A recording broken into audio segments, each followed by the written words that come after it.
recoge las opiniones. Pero ¿qué está pasando con las redes sociales? Lo que pasa es que las personas...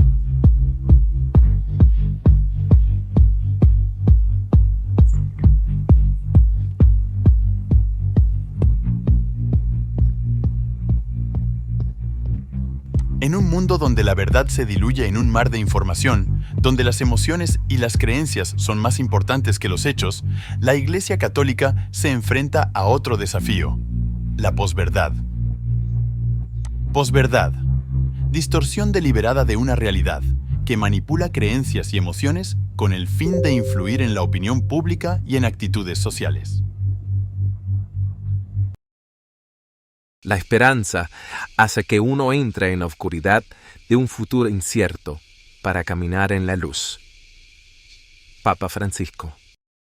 A lo largo de su historia, la Iglesia Católica ha sido objeto de críticas y ataques desde diversas perspectivas ideológicas. Algunos de estos ataques se basan en hechos reales, mientras que otros se fundamentan en sesgos ideológicos que distorsionan la realidad y la presentan de manera sesgada. Yo pienso que sí hay esperanza en tanto cada uno de nosotros, o por lo menos la mayoría de nosotros, realmente esté en disposición en disposición de ese cambio, en disposición de tener, que tengamos como esa apertura para poder colaborar en ese proceso de formación que apunta hacia muchas vertientes, desde lo psicológico, lo moral, lo espiritual. Todas estas dimensiones o todos estos elementos que están involucrados y que deben estar involucrados. Pienso que incluso, y con esto voy un poquito a la otra pregunta, pero esto no lo mencioné en esa respuesta, ¿no? Una de las cosas que también puede hacer la Iglesia es valerse incluso de los especialistas católicos u otros especialistas, pero que crean en Dios por lo menos, ¿no? ¿Por qué? Porque también tenemos esa riqueza y a veces no la aprovechamos. ¿Valernos en qué sentido? Hay iglesias que tienen su servicio de psicología, pero no todas lo tienen.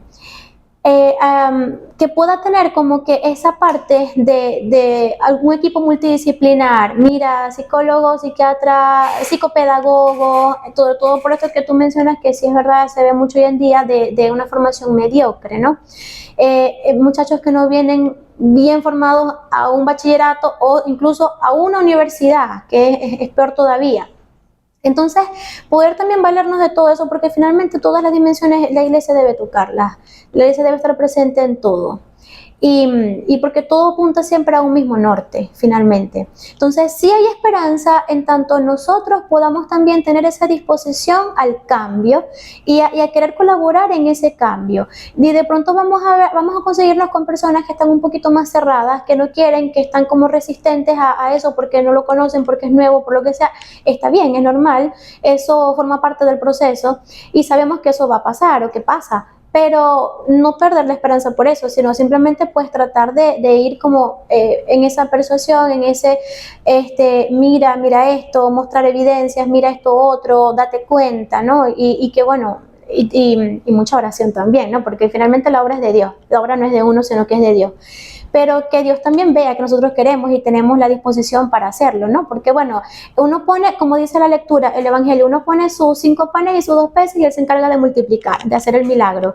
Pero eso, que Él vea de nuestra parte que nosotros queremos poner esos 5 panes y esos 2 peces y con el amor que lo estamos poniendo, ¿no? Para que Él pueda hacer esa obra. Así que sí, si hay esperanza, siempre que nosotros también nos unimos, ¿no? en ese sentido, un mismo sentir, básicamente eso, un mismo sentir. Mira, ¿qué mensaje de esperanza da la Iglesia? En primer lugar, invitar a mirar la historia. Una de las grandes tentaciones que tiene la persona, el contemporáneo, es a mirar solo el hoy. Es necesario mirar la historia, lo que han pasado nuestras generaciones anteriores, cómo han vivido, cómo han enfrentado situaciones. El problema de la ideología lo hemos vivido a lo largo de la historia. En el momento que estamos viviendo, nosotros tenemos que tener en primer lugar la seguridad de lo que somos. De lo que somos. El grave problema es que muchas veces no estamos seguros de lo que somos.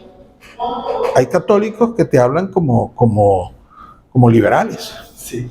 O que son católicos en algunas cosas, pero en otras cosas son más ateos que cualquier otro. En primer lugar, vivir la profundidad de nuestra fe, el compromiso de nuestra fe, que nos lleva, en primer lugar, a conocer los fundamentos de nuestra fe.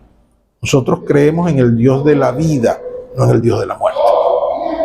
Por lo tanto, como dice Cristo, yo he venido para que ustedes tengan vida y la tengan en abundancia. Entonces, todo lo que se opone a la vida se opone a Cristo. Pero también nos toca imitar a Cristo. Que Cristo,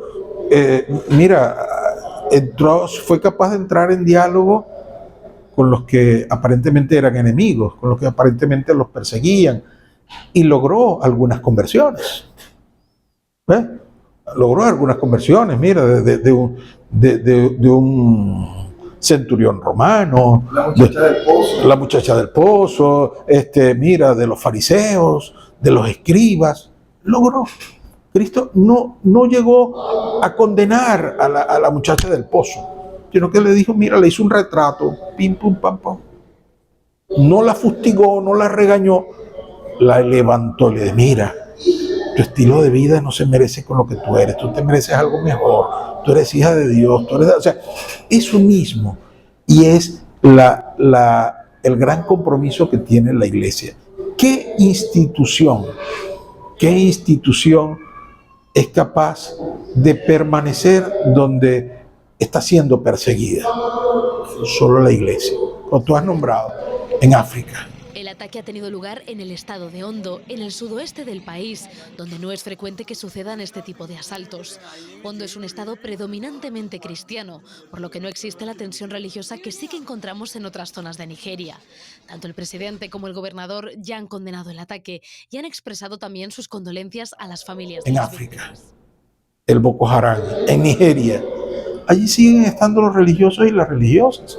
Siguen estando allí, porque aunque hay enemigos, entonces hay que seguir acompañando a ese pueblo. ¿Cuántos mártires ha dado la iglesia a lo largo de los siglos? Muchísimos. Pero por otro lado, tú has nombrado instituciones como la ONU. Has nombrado las barbaridades que se hacen en algunos sectores del islamismo. No digo todos, en algunos sectores. ¿Por qué? ¿Por qué se acallan ante eso? Porque son muchos, porque son millones esos pueblos, y porque esos pueblos votan. Tienen el poder del voto. Son muchos, pueden votar. Y hoy en día, contemporáneamente, todo se maneja por eso, por un voto. Por el poder. Por el poder. El tener gente que me apoye, el tener gente que me acompañe, el tener gente que vaya por donde yo quiero. Que es un malandro no importa, pero está conmigo. Entonces, nos queda a nosotros como iglesia, como cristianos, seguir predicando la verdad. Y tener conciencia, lo decía el Papa Benedicto XVI, tener conciencia de que no podemos congeniar ni podemos pactar con los relativismos. Que debemos estar seguros de la verdad y esa verdad defenderla. ¿Y cuál es el relativismo? Bueno, tú dices que Dios no existe, ok, está bien, Dios no existe. Tú dices de que la Virgen María tuvo otros hijos. Sí, es verdad, tuvo otros hijos. O sea, esas actitudes, o peor todavía. Bueno, el aborto no importa. O esto no importa. O sea, la actitud de no manifestar una firmeza en nuestros principios, en nuestra doctrina, en nuestra fe. La fe debe ser como un roble, debe ser firme, debe ser capaz de iluminar, debe ser capaz de atraer a otros. Y eso es lo que nos hace falta. La familia, dedicarse a formar bien a sus hijos en los principios. Dedicarse también a transmitir el mensaje a los demás, a quienes quieran aceptarla, pero dedicarse también a ser piedra de escándalo, como lo decía Cristo, piedra de escándalo con su ejemplo y con su testimonio. Que te critican porque tú tienes una familia tradicional, que te critiquen, pero tú estás siguiendo el plan de Cristo, el plan de salvación. ¿Cuántas familias tradicionales, que llamamos tradicionales, son familias cristianas que son ejemplos y que están dándole al mundo, a la sociedad, hijos, conocimiento, contribuciones para el desarrollo integral de la humanidad? ¿Cuántos? ¿Cuántos de las otras familias, muchas veces desordenadas, muchas veces desintegradas, muchas veces donde no hay valores, están viviendo en el sufrimiento como consecuencia de actitudes no bien definidas? Entonces, ante eso, la iglesia sigue predicando y anunciando la esperanza. La iglesia sigue adelante y el mejor ejemplo es el de la barca. La barca que en medio de la tempestad los apóstoles comienzan a gritar porque la barca se va a hundir y Cristo está allí con ellos y les dice: ¿por qué tienen miedo? ¿No estoy yo aquí? Vamos, sigamos adelante. Eso es. Cristo está con nosotros, Cristo nos acompaña y Cristo es nuestro modelo. Frente a todo esto, frente a los relativismos, frente a todos estos atentados contra la vida, contra la familia que es precisamente la cuna de la vida, contra la sociedad, contra todo esto, predicar el evangelio de la vida y predicarlo también como signo de esperanza y de solidaridad. No apartarnos del pecador. Al pecador, en la medida de lo posible, tenderle la mano, el plato de comida, la medicina, la asistencia. No es convalidar sus errores, pero sí ayudarlo en las necesidades que él tiene. Lo primero es que los padres tienen que hacerse responsables de sus hijos. Cuando nosotros bautizamos a nuestros hijos, quizás no escuchamos la voz del sacerdote. Y la mayoría de los niños son bautizados por una u otra, así sea, por un evento social, por una fiesta, los bautizamos. No prestamos atención a lo que es el rito del bautismo. Allí dice que son los padres y los padrinos los responsables de la educación en la fe de los niños. Primer punto, si los papás no asumen esa postura, ¿quién la va a asumir? Fuera de la casa no se va a asumir, en los colegios no se va a asumir. ¿Sí? Porque ¿a quién le duele? A los padres. Debería dolerle a los padres. En segundo lugar, para evangelizar a los jóvenes, tienen que ser jóvenes. Yo, si salgo a la calle a evangelizar, me van a ver como la abuelita. Hay que formar de los jóvenes que puedan haber en una parroquia, que están claros, que han tenido su educación, que es la minoría, pero que sí los hay, que tú los ves domingo tras domingo en las iglesias, en las misas.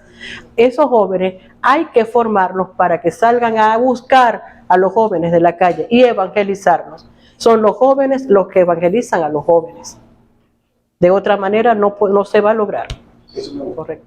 Comienzo diciéndote que no son valores tradicionales, porque lo podemos comparar con una hallaca. Son valores fundamentales para la vida del ser humano, sea de la religión que sea y de la ideología política que sea. Son valores fundamentales. La Iglesia Católica es una iglesia universal, y como iglesia universal, todos estos puntos le llegan, le afectan, ¿ok? Ella, que es el cuerpo místico de Cristo, nosotros somos el cuerpo místico de Cristo. ¿Qué debemos hacer y qué podemos hacer? En cada parroquia debería haber una escuela de formación para padres, una escuela de formación para jóvenes, una escuela para niños. Y aunque se escuche, cada uno en su edad necesita una catequización diferente. Siempre de cara al Evangelio, siempre de cara al Evangelio. Fomentar charlas con especialistas, llámese psicólogos, llámese médicos, llámese abogados, porque el punto de vista legal también afecta. También hay que tomarlo en consideración. De tal manera que si en cada parroquia luchamos, y no contracorriente, luchamos de la mano de Jesucristo, podemos vencer. Sobre todo en el tema de la ideología de género. Nos basamos en la palabra de Dios. ¿Qué dice el Génesis? Hombre y mujer los creó. ¿Y qué le digo yo a mis representantes? Fuera de eso está la mano de Satanás. Y está en tus manos no permitir que Satanás arrebate a tus hijos.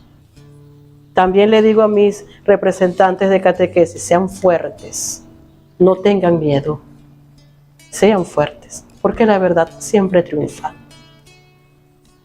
No encuentro palabras para describir su amor. Siento el sacrificio que desbordó su pasión, salvando al mundo del odio y del rincón, marcando el rumbo del camino hacia el Señor. Sendero en la oscuridad, redentor de mil caminos, Mesías de hermandad,